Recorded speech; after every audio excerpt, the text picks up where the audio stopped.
Hi friends, ఈరోజు మామిడికాయ పాలకూర పప్పు. చూడండి, పప్పు కడిగి పెట్టుకున్నాను.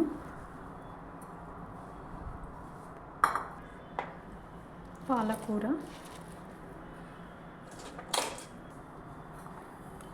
మామిడికాయ చిన్న సైజుదండి, ఇది చాలా పుల్లగా ఉంది.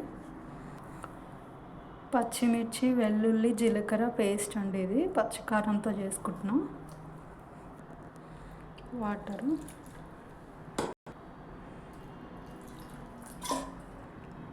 పసుపు తీసుకున్నాం.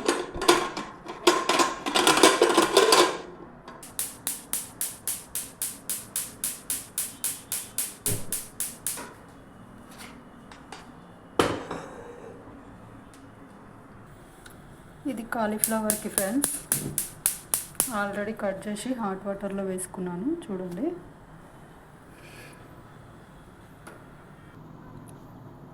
కాలీఫ్లవర్ ఫ్రై చేస్తున్నాను అన్నమాట. ముందుగా ఆయిల్ వేసుకొని ఆవాలు, జీలకర్ర, కరివేపాకు,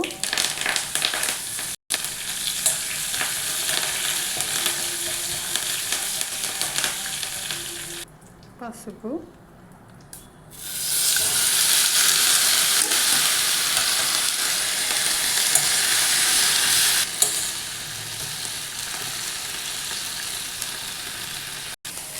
ఉడికిపోయిందండి. ఇంకా మనం తాలింపు వేసుకోవడమే.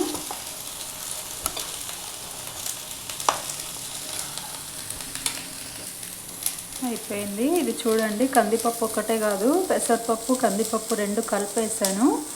సరిపడా సాల్ట్ వేసుకోండి.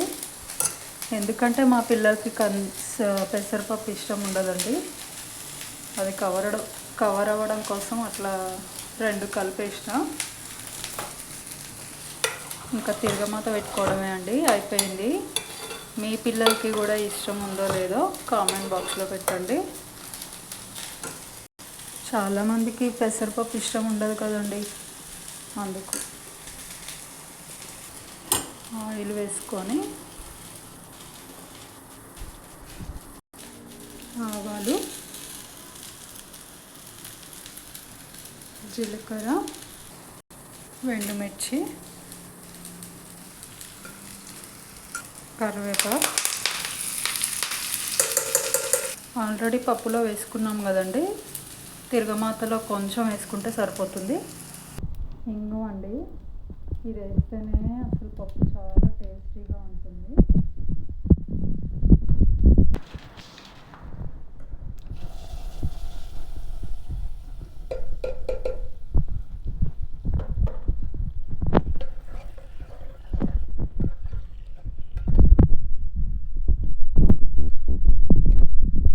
అయిపోయిందండి. మీలో ఎంతమందికి ఇలా నచ్చుతుందో కామెంట్ బాక్స్లో పెట్టండి. కందిపప్పు, పెసరపప్పు, పాలకూర, మామిడికాయ పప్పు ఎలా ఉందో ఒకసారి ట్రై చేయండి. మీకే తెలుస్తుంది. చాలా అంటే చాలా బాగుంటుంది. మళ్ళీ మళ్ళీ చేసుకోవాలనిపిస్తుంది మీకు. కాలీఫ్లవర్ అండి, ఇది కూడా అయిపోవచ్చింది. ఫ్రైనే కాబట్టి తొందరగానే అవుతుందండి.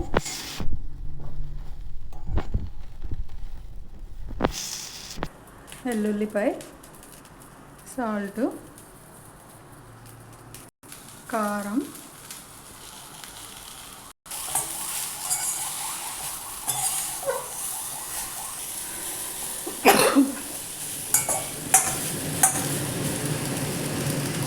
అయిపోయిందండి. లాస్ట్ కొత్తిమీర.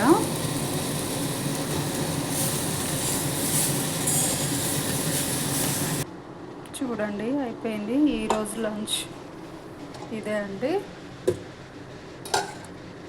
పెసరపప్పు, కందిపప్పు, పాలకూర, మామిడికాయ పప్పు, కాలీఫ్లవరు.